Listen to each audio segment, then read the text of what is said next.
Messieurs, ce sujet est crucial car presque tout homme qui a un jour aimé profondément une femme a vécu ce moment. Elle perd intérêt, s'éloigne ou le traite comme s'il était remplaçable pour ensuite se mettre à le regretter plus tard. Ce changement ne se produit pas par accident. Il survient grâce au contraste psychologique, à l'absence émotionnelle et à la réalisation soudaine de la valeur une fois l'accès supprimé. Les femmes ne regrettent pas les hommes simplement parce qu'ils étaient gentils ou disponibles. Elles regrettent les hommes lorsque la structure émotionnelle que ces hommes fournissaient disparaît. Lorsqu'une femme prend un homme pour acquis, c'est généralement parce que sa présence est devenue prévisible. Son attention était constante, sa disponibilité garantie et son énergie émotionnelle toujours accessible. Avec le temps, cela supprime la tension et l'appréciation. Ce qui était autrefois précieux devient un bruit de fond. Elle suppose qu'il sera toujours là, toujours compréhensif, toujours à attendre. Cette supposition est ce qui prépare le terrain pour les regrets futurs. Au moment où un homme change de comportement, sans drame, sans supplication, sans explication, la dynamique bascule. Le silence remplace la réassurance. L'absence remplace l'accès. Le détachement calme remplace le surinvestissement émotionnel. Cela crée un espace psychologique. Et dans cet espace, la réflexion commence. Elle commence à rejouer des moments, à remarquer ce qui manque et à comparer ce qu'elle ressent maintenant à ce qu'elle ressentait lorsqu'il était présent. Ce processus n'est pas une question de vengeance ou de manipulation. C'est une question de conséquences émotionnelles. Les gens ne valorisent pas ce qu'ils ne risquent jamais de perdre. Lorsqu'un homme retire son investissement émotionnel et recule avec respect pour lui-même, la femme est forcée de confronter ce qu'elle a perdu, non pas parce qu'il a exigé de la reconnaissance, mais parce que son absence a révélé sa valeur. Dans cette analyse, vous comprendrez comment les femmes commencent à regretter un homme qu'elles prenaient pour acquis, pourquoi cela se produit intérieurement et quels changements spécifiques déclenchent cette prise de conscience. Ces informations vous aideront à agir avec clarté, retenue et confiance, sans courir après elles, sans vous expliquer et sans vous rabaisser. 1. L'absence émotionnelle frappe en premier. Le premier moment où une femme commence à regretter l'homme qu'elle a pris pour acquis n'est pas lorsque vous publiez quelque chose en ligne, ni lorsque vous tournez la page publiquement, ni lorsque vous expliquez comment elle vous a blessé. Cela commence lorsque votre présence émotionnelle disparaît. L'absence émotionnelle est puissante, car elle supprime le soutien invisible sur lequel elle s'appuyait sans s'en rendre compte. Lorsque vous étiez constamment disponible, à l'écoute, rassurant et émotionnellement stable, elle s'appuyait sur cette stabilité, même si elle ne l'appréciait pas consciemment. Une fois qu'elle a disparu, l'impact est immédiat. Au début, elle peut ressentir du soulagement ou de la neutralité. Il n'y a pas de conflit, pas de pression, pas besoin de répondre. Cette phase trompe souvent les hommes en leur faisant croire qu'ils ont été oubliés. En réalité, c'est la période d'ajustement. Son système nerveux était habitué à votre disponibilité émotionnelle. Lorsque cette connexion s'évanouit, son esprit enregistre un vide, même si son ego ne l'a pas encore reconnu. Elle commence à remarquer des moments où elle chercherait normalement à vous contacter, à se confier ou à chercher une validation, et vous n'êtes plus là. Cette absence crée un inconfort interne. Les humains sont programmés pour remarquer la perte plus vivement que la présence. Ce que vous donniez constamment était devenu invisible, mais une fois retiré, sa valeur devient claire. Elle peut commencer à vérifier son téléphone plus souvent, à relire d'anciens messages ou à rejouer mentalement des conversations. Ce ne sont pas des actes conscients de désir au début. C'est l'esprit qui essaie de se recalibrer à une nouvelle réalité émotionnelle. Il est important de noter que cela ne fonctionne que lorsque votre absence est nette. Pas de message de colère, pas de sortie dramatique, pas de déballage émotionnel. Le silence associé à la dignité crée du contraste. Lorsqu'un homme disparaît sans hostilité, la femme se retrouve seule avec ses pensées au lieu d'être distraite par le conflit. C'est dans ce calme que la réflexion grandit. L'absence émotionnelle supprime également la validation. Beaucoup de femmes ne réalisent pas à quel point elles comptèrent sur l'attention d'un homme pour se sentir désirées, ancrées ou soutenues émotionnellement. Lorsque cette validation cesse, le questionnement commence. Elle se demande pourquoi vous êtes silencieux. Elle se demande si elle a mal jugé votre valeur. Elle commence à ressentir la perte avant de pouvoir la nommer. C'est là que la plupart des hommes échouent. Ils rompent le silence trop tôt, essayant d'accélérer le processus. Ce faisant, ils rétablissent le confort et suppriment la tension, retardant ainsi la prise de conscience. Le manque ne grandit pas dans le confort. Il grandit dans le contraste. Plus elle reste longtemps avec ce vide émotionnel, plus il devient significatif. En bref, l'absence émotionnelle est le déclencheur. Elle initie la conscience, la réflexion et le recalibrage émotionnel. C'est la première étape où le fait d'être pris pour acquis se transforme en curiosité, puis en malaise, et finalement en manque. 2. La perte d'accès change la perception. Messieurs, le deuxième changement se produit lorsqu'une femme réalise qu'elle n'a plus un accès facile à vous. C'est là que la perception commence à changer. Alors que l'absence émotionnelle crée le vide initial, la perte d'accès rend ce vide réel. L'accès signifie disponibilité, réactivité, temps et attention. Lorsque ceux-ci disparaissent, l'esprit réévalue la valeur. Les gens valorisent rarement ce qui est toujours accessible. La valeur se mesure lorsque l'accès est limité. Lorsque vous étiez toujours joignable, elle supposait inconsciemment avoir le contrôle sur votre temps et votre attention. Pas de manière malveillante, mais par habitude. Vous faisiez partie de son environnement émotionnel, vous n'étiez pas une présence distincte. Une fois l'accès perdu, elle est forcée de confronter une nouvelle réalité. Vous n'êtes plus en attente. Cette réalisation perturbe le confort et remet en question les hypothèses qu'elle avait sur votre rôle dans sa vie. Cette étape déclenche souvent des comportements subtils de vérification. Elle peut faire défiler vos réseaux sociaux, demander de vos nouvelles à des amis communs ou chercher des signes de ce que vous faites. Non pas parce qu'elle veut soudainement vous récupérer, mais parce que l'incertitude a remplacé la certitude. L'esprit n'aime pas les histoires non résolues. Elle veut comprendre pourquoi l'accès a pris fin et ce que cela dit de sa place dans votre vie. La perte d'accès introduit également la compétition dans son esprit. Même si aucune autre femme n'est visible, la possibilité existe. Au moment où elle réalise que vous n'êtes plus disponible émotionnellement ou physiquement par défaut, elle commence à imaginer que quelqu'un d'autre pourrait désormais avoir cet accès. Ce remplacement imaginé intensifie la conscience. Être pris pour acquis ne fonctionne que lorsque l'exclusivité est supposée. Une fois cette hypothèse brisée, la valeur est recalculée. Crucialement, ce changement est psychologique, pas démonstratif. Vous n'avez pas besoin de vous vanter ou de signaler que vous avez tourné la page. Une distance silencieuse a plus d'impact que des affichages visibles.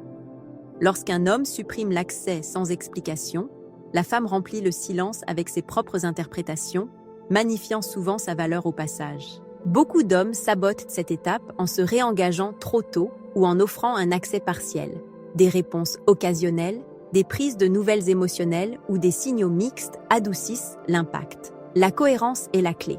La perte d'accès doit être suffisamment complète pour être enregistrée. Une demi-présence crée de la confusion sans réflexion. À mesure que l'accès s'estompe, le respect grandit. Elle commence à vous voir comme quelqu'un qui a des limites, une direction propre et de l'indépendance. Ces traits élèvent la valeur perçue. Ce qui semblait autrefois garanti semble maintenant mérité. C'est à ce moment que le changement émotionnel passe de la simple constatation de l'absence au questionnement de la perte. Cette étape ne produit pas toujours une action immédiate, le manque mijote souvent silencieusement avant de faire surface. Mais intérieurement, la perception a changé. Vous n'êtes plus pris pour acquis. Vous êtes reconsidéré. 3. La mémoire réécrit l'histoire. Messieurs, c'est ici que les choses se tournent vers l'intérieur. Une fois que l'absence émotionnelle et la perte d'accès sont installées, l'esprit commence à revisiter le passé. La mémoire ne fonctionne pas comme un enregistrement. Elle édite, elle remodèle. Et lorsqu'une femme commence à regretter un homme qu'elle prenait pour acquis, la mémoire réécrit lentement l'histoire de qui vous étiez pour elle. Au début, elle se souvient des frustrations. C'est normal. L'ego se protège en se concentrant sur ce qui semblait agaçant, répétitif ou imparfait. Mais à mesure que le temps passe sans nouvel apport émotionnel de votre part, ces frustrations perdent de leur énergie. La charge émotionnelle s'estompe. Ce qui la remplace, ce sont des moments de confort, de rire, de sécurité et de fiabilité. Les petites choses que vous faisiez constamment commencent à ressortir. Cela se produit parce que le cerveau comble les vides émotionnels avec de la familiarité. Lorsque vous n'êtes plus présent, son esprit cherche des ancres émotionnelles. Vous devenez l'une d'elles. Elle commence à rejouer d'anciennes conversations, des routines partagées, des blagues complices et des moments où vous avez répondu présent sans qu'on vous le demande. Ces souvenirs gagnent du poids car ils contrastent avec votre absence actuelle. Il est important de noter qu'elle commence aussi à comparer. La comparaison est inévitable. Si elle interagit avec d'autres hommes ou a des rendez-vous sans lendemain, les différences deviennent plus claires.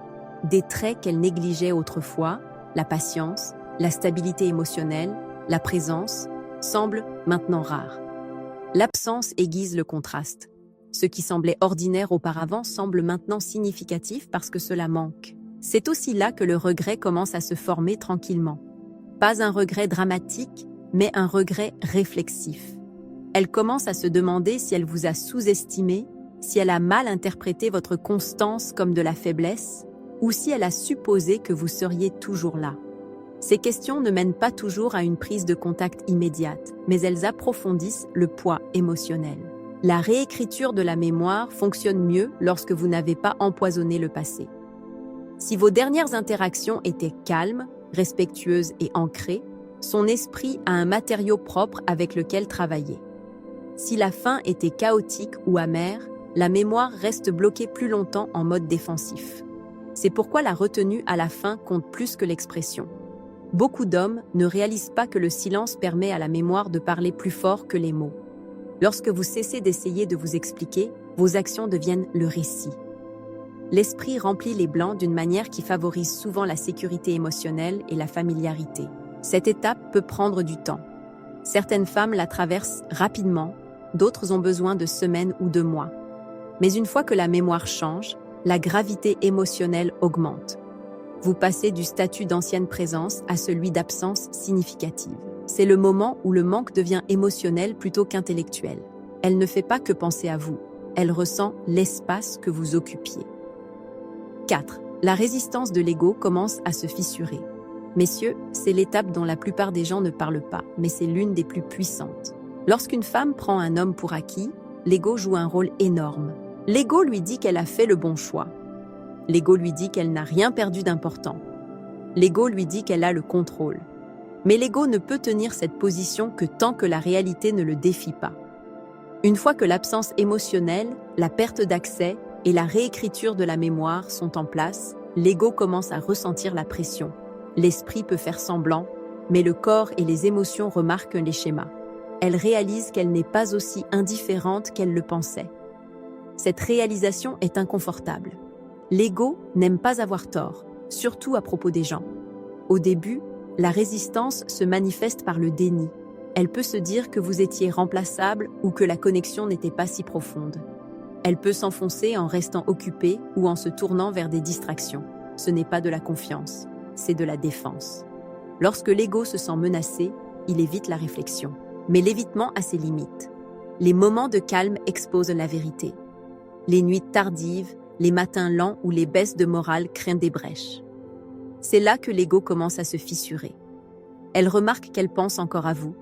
Elle remarque des réactions émotionnelles lorsque votre nom est mentionné. Elle remarque que certains lieux, chansons ou routines déclenchent des souvenirs. Ces réactions contredisent l'histoire que se raconte l'ego. La fissure s'approfondit lorsqu'elle réalise que vous n'avez pas couru après elle, supplié ou insisté. L'ego s'attend à être poursuivi, il s'attend à être rassuré. Lorsque vous lui refusez cette validation, l'ego perd son levier. Elle ne peut pas vous qualifier de faible ou de dépendant. Au contraire, elle est forcée de vous voir comme autonome. Cela recadre la dynamique. C'est là que le respect revient silencieusement. Pas une admiration théâtrale, mais un respect interne. Elle voit que vous êtes parti sans essayer de gagner ou de punir. Cette retenue est perçue comme de la force. L'ego lutte avec cela parce que la force sans hostilité est difficile à rejeter. À ce stade, votre absence devient personnelle. Il ne s'agit plus seulement de confort ou de familiarité. Cela touche à l'identité. Elle remet en question la façon dont elle vous a évalué, comment elle a traité la relation et si elle a sous-estimé votre valeur. Ces questions affaiblissent les défenses de l'ego. Les hommes gâchent souvent cette phase en refaisant surface pour chercher de la clarté ou une conclusion. Cela soulage l'ego. Cela confirme votre importance sans conséquence pour elle. Lorsque vous restez ancré et silencieux, l'ego n'a pas d'échappatoire. La réflexion continue. Cette étape ne garantit pas la reconnexion, mais elle garantit la reconnaissance. Elle ne vous voit plus comme quelqu'un qui existait pour sa convenance. Vous devenez quelqu'un qui s'est choisi lui-même. Ce changement modifie l'équation émotionnelle. Une fois l'ego fissuré, l'émotion a de la place pour bouger. Le manque n'est plus combattu, il est reconnu. 5. La comparaison émotionnelle prend le dessus. Messieurs, c'est là que la réalité travaille pour vous. Une fois la résistance de l'ego affaiblie, l'esprit commence à comparer les expériences. Ce n'est pas délibéré. Cela se produit naturellement lorsqu'une personne perd un point de repère émotionnel stable. Vous étiez ce point de repère. Même si elle ne l'appréciait pas à l'époque, votre présence créait une norme pour ce à quoi ressemblait la connexion. Lorsqu'elle interagit avec d'autres hommes, cette norme devient l'étalon de mesure. Elle remarque des différences dans le ton, la cohérence, la patience et la disponibilité émotionnelle. De petites choses ressortent. Quelqu'un répond plus lentement, quelqu'un écoute moins, quelqu'un semble émotionnellement imprévisible. Ce ne sont pas des motifs de rupture en soi, mais ils s'accumulent. La comparaison ne porte pas sur la perfection, elle porte sur la sécurité émotionnelle. Beaucoup de femmes confondent stabilité émotionnelle et ennui jusqu'à ce qu'elles disparaissent. Une fois qu'elles font à nouveau l'expérience de l'incohérence, le calme que vous apportiez gagne en valeur. Elles commencent à réaliser combien d'énergie mentale elles économisaient quand vous étiez là. C'est aussi là que l'attraction change de forme. L'attraction initiale est souvent alimentée par la nouveauté et l'excitation, mais la comparaison émotionnelle apporte de la profondeur. Elle commence à vous associer à l'aisance plutôt qu'à l'intensité. L'aisance devient désirable après que la fatigue émotionnelle s'installe. Ce qui est important ici, c'est que vous n'avez pas cherché à rivaliser. Vous n'avez pas essayé de faire vos preuves.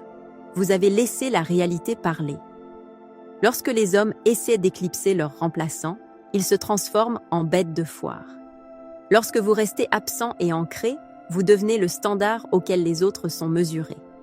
Elle peut se surprendre à vous défendre intérieurement. Lorsque quelqu'un de nouveau la déçoit, votre nom surgit sans invitation. Ce n'est pas de l'obsession, c'est une empreinte émotionnelle. Cela signifie que vous avez laissé une marque qui n'avait pas été pleinement traitée à l'époque. La comparaison déclenche aussi le regret de manière subtile. Elle ne regrette pas d'être partie. Elle regrette la légèreté avec laquelle elle a traité quelque chose de solide. Il y a une différence. Cette distinction compte car elle préserve la dignité des deux côtés. Les hommes interprètent souvent mal cette phase et rompent le silence avec des messages décontractés. Cela interrompt le processus. La comparaison s'affaiblit parce que vous redevenez présent, supprimant ainsi le contraste. Le poids émotionnel a besoin de distance pour mûrir. À ce stade, le manque devient complexe. Il ne s'agit pas seulement de ce que vous étiez, mais de ce que vous représentiez. Cohérence, calme, fiabilité, présence émotionnelle. Ces qualités ne crient pas, mais elles résonnent avec le temps. Lorsque la comparaison prend le dessus, elle commence à vous voir non pas comme une option passée, mais comme un point de repère perdu. C'est puissant. Cela recadre votre valeur sans que vous ne leviez le petit doigt. C'est à ce moment que l'idée de reprendre contact commence à se former, même si elle n'agit pas encore. L'idée entre parce que l'équation émotionnelle change. 6. Le regret devient silencieux et personnel. Messieurs, cette étape est mal comprise car elle ne semble pas dramatique. Il n'y a pas de confession publique, pas d'éclats émotionnels, pas de vulnérabilité soudaine. Ici, le regret est interne. Il est privé. Et parce qu'il est privé, il est réel. Lorsqu'une femme commence à regretter un homme qu'elle a pris pour acquis, le regret ne vient pas seulement du fait de l'avoir perdu. Il vient de la reconnaissance de son propre rôle dans cette perte. Cette réalisation ne s'annonce pas. Elle s'installe lentement. Elle commence à rejouer des moments où elle a rejeté des efforts, retardé des remerciements ou supposé que vous seriez toujours là. Ce n'est pas de la culpabilité au sens bruyant du terme, c'est un inconfort. Le sentiment que quelque chose de significatif lui a glissé entre les doigts, faute de respect approprié. Ce sentiment reste silencieusement en arrière-plan, faisant surface lors des moments de réflexion. Le regret devient personnel lorsqu'elle remarque que vous ne vous êtes pas effondré après le départ. Vous n'avez pas sombré publiquement. Vous n'avez pas cherché à attirer la pitié. Cette absence de chaos défie ses attentes. Elle s'attendait à des séquelles émotionnelles. Elle s'attendait à une preuve qu'elle comptait plus que tout. Au lieu de cela, elle voit du sang-froid. Ce sang-froid force l'introspection. Si vous avez été capable d'avancer avec dignité, alors peut-être que la dynamique n'était pas aussi unilatérale qu'elle le croyait. Cette réalisation pique. Elle recadre le récit qu'elle utilisait pour justifier de vous prendre à la légère. À ce stade, le regret ne porte plus sur votre absence. Il porte sur la façon dont elle s'est comportée. Elle se demande si elle a valorisé la stabilité trop tard, si elle a mal interprété la force comme de la disponibilité, si le confort l'a rendue négligente. Les hommes sabotent cette étape en essayant d'extorquer des excuses ou une validation. Cela soulage sa tension interne. Lorsque vous n'exigez pas de reconnaissance, le regret s'approfondit. Il reste non résolu. Et le regret non résolu porte un poids émotionnel. Cette phase inclut souvent une surveillance subtile. Elle vérifie votre énergie à distance. Elle remarque des changements dans votre attitude, votre mode de vie ou vos limites. La croissance amplifie le regret. La stagnation l'affaiblit. Ce qui rend cette étape puissante, c'est que le regret n'est pas lié à la réconciliation. Il est lié à la prise de conscience. Même si elle ne reprend jamais contact, sa perception de vous change définitivement. Vous n'êtes plus quelqu'un qu'elle pouvait prendre pour acquis. Vous devenez quelqu'un qu'elle reconnaît comme solide et rare. C'est là que beaucoup d'hommes comprennent mal le processus et se précipitent pour réapparaître. Ils pensent que le regret signifie qu'elle est prête. Ce n'est pas le cas. Cela signifie qu'elle réfléchit. Et la réflexion a besoin d'espace pour aboutir. Lorsque le regret reste silencieux, il mûrit. Il se transforme en respect. Le respect se transforme en désir ardent. Ce désir ne supplie pas, il attend. 7. Le désir se reconstruit par la distance. Messieurs, le désir ne disparaît pas lorsqu'une femme vous prend pour acquis. Il est enfoui sous la familiarité et la certitude émotionnelle. Lorsque vous vous éloignez, cette certitude s'effondre et le désir a de la place pour se reconstruire sous une forme différente. La distance supprime la prévisibilité. Sans accès à votre énergie, votre attention ou votre présence, le système émotionnel se recalibre. Elle ne peut plus supposer votre disponibilité. Cela seul modifie l'attraction. La certitude émousse le désir. L'incertitude le réactive. Il ne s'agit pas de jouer à des jeux, il s'agit de laisser l'espace faire ce que la persuasion ne pourrait jamais accomplir. Lorsque vous n'êtes pas là pour renforcer la connexion, l'esprit comble le vide. La mémoire, l'imagination et la curiosité prennent le relais. Elles se demandent comment vous allez, ce que vous faites et qui vous êtes devenu. Le fait de se poser des questions est une porte d'entrée vers le désir. Le désir se reconstruit également lorsqu'elle réalise qu'elle n'occupe plus la même position émotionnelle dans votre vie. Cette conscience change la dynamique. Lorsqu'un homme continue d'orienter sa vie autour d'une femme qui est partie, le désir s'affaiblit. Lorsqu'il redirige son attention, le désir grandit car cela signale le respect de soi. Cette phase inclut souvent une attraction émotionnelle sans certitude. Elle se sent attirée mais ne sait pas si agir est sans risque. Cette tension est importante. Elle empêche les contacts impulsifs et approfondit le traitement émotionnel. Les hommes gâchent souvent cela en essayant d'être accessibles trop tôt. Ils assouplissent leurs limites ou reviennent de manière décontractée. Cela effondre la distance. Le désir a besoin de séparation pour s'aiguiser. À ce stade, le manque devient physique et émotionnel. Elle ressent votre absence dans les moments où la connexion existerait normalement. Les habitudes partagées perdent leur sens. Les nouvelles expériences semblent légèrement creuses. Ce contraste intensifie le désir. Ce qui est critique, c'est que vous n'êtes pas en train d'attendre cela. Le désir répond à l'indépendance. Lorsque votre vie continue de s'étendre, son attraction n'est pas basée sur la seule nostalgie. Elle est basée sur la perception de votre croissance. C'est aussi de là que viennent les prises de contact, si elles se produisent. Pas de la curiosité, pas du confort, mais d'une véritable attirance. Le ton est plus doux, moins exigeant, plus conscient. Même si elle ne reprend jamais contact, le désir a été restructuré. Elle ne vous voit plus comme une partie statique de son passé. Vous devenez quelqu'un associé à la croissance, aux limites et à la présence émotionnelle. Cette empreinte dure. La distance ne garantit pas les retrouvailles, mais elle garantit le respect. Et le respect est le fondement d'une attraction durable. Conclusion. Messieurs, lorsqu'une femme commence à regretter l'homme qu'elle a pris pour acquis, ce n'est pas parce qu'il a couru après elle, s'est expliqué ou a essayé de prouver sa valeur. Cela arrive parce qu'il a pris du recul et a laissé la réalité faire le travail. L'absence a dépouillé la familiarité. Le silence a exposé le poids émotionnel. La distance a forcé la réflexion. Ce que vous devez comprendre, c'est ceci. Le manque ne commence pas par l'émotion. Il commence par la prise de conscience. Conscience de ce qui était stable. Conscience de ce qui semblait sûr. Conscience de ce qui maintenait silencieusement les choses ensemble. Lorsque ces éléments disparaissent, l'esprit en cherche la source. C'est à ce moment-là qu'elle vous trouve. Ce processus est lent par nature. Il ne récompense pas l'impatience. Il récompense le sang-froid.